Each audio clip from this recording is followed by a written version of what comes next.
for tuning in, everybody. Here's another tip to increase your productivity provided by Bobby and Brian. Please subscribe now to our YouTube channel by clicking on the image. Check us out on our website, www.bobbyandbrian.com, and follow us on Twitter and Facebook. Our pages are both at Bobby Brian Sales. Also, check out our podcast, The Tech Sales Show, on iTunes or your favorite listening app. Let's get started. This video is going to teach you how to use QuickParts in Outlook for Windows to maximize your use of pre-existing work you've already created. I'm sure we all send emails or we write emails and we spend a lot of time working on the formatting.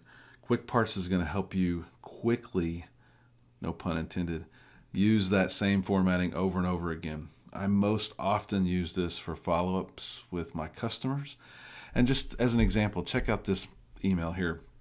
Wouldn't it be nice if this was always available at your fingertips without having to copy and paste it or go open a draft and use it?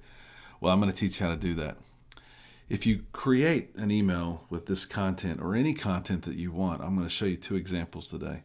But with this content, you can simply copy it, or I guess select what you want to copy or use as a quick part in an email. Go to Insert, the Insert tab that's already selected.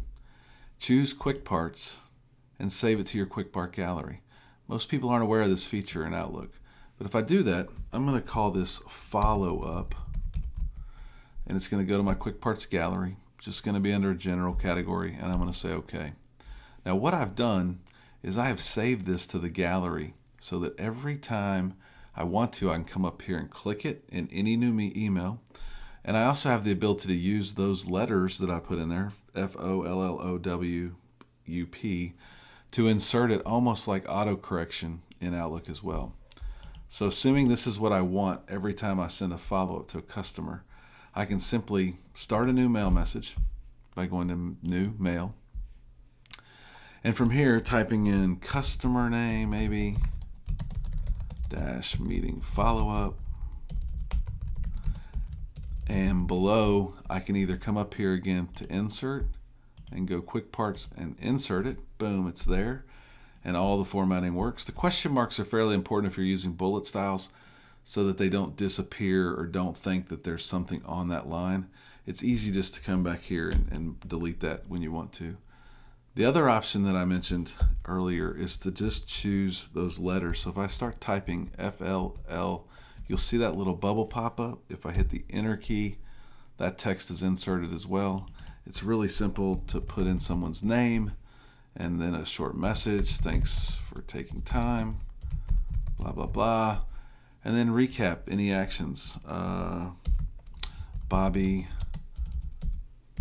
more likes on YouTube.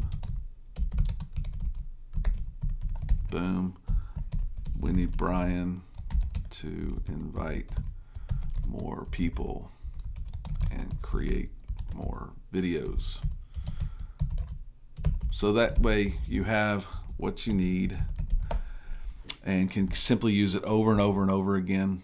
Obviously we talked a little bit about it, but just briefly in our meeting prep series about creating a reverse timeline, maybe for your virtual team and or for your customers so that you can hold them accountable. And then just recap your meeting notes, and then you could simply add the people you wanted to send this to, and boom, it'd be out the door. I mentioned a second option if you wanted to have other content, and I have an email prepped down here ready to go with something that I might insert on a regular basis in an email to my friends, customers, etc., but don't want it necessarily in my signature every time. Again, all I have to do is highlight what I want, and this I have inserted into a small table so that it's centered and there.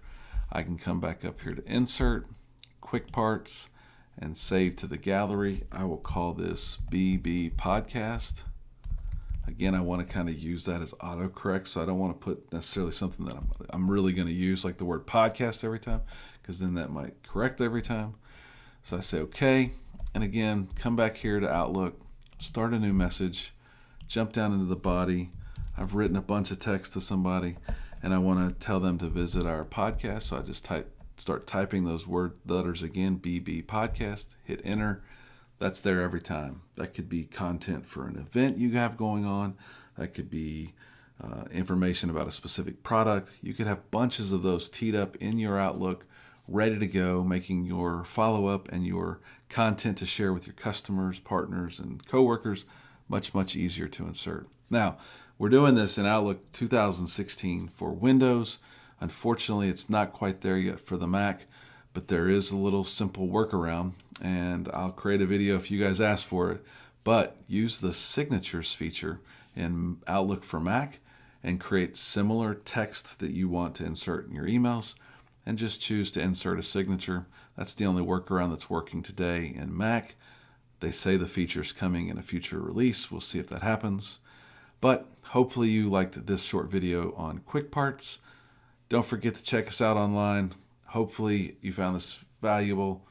If you have requests for other videos out in the future, send us your requests at info@bobbyandbrian.com or post them in the comments here. We look forward to hearing your feedback. Until next time, don't forget, average sucks and average is the enemy.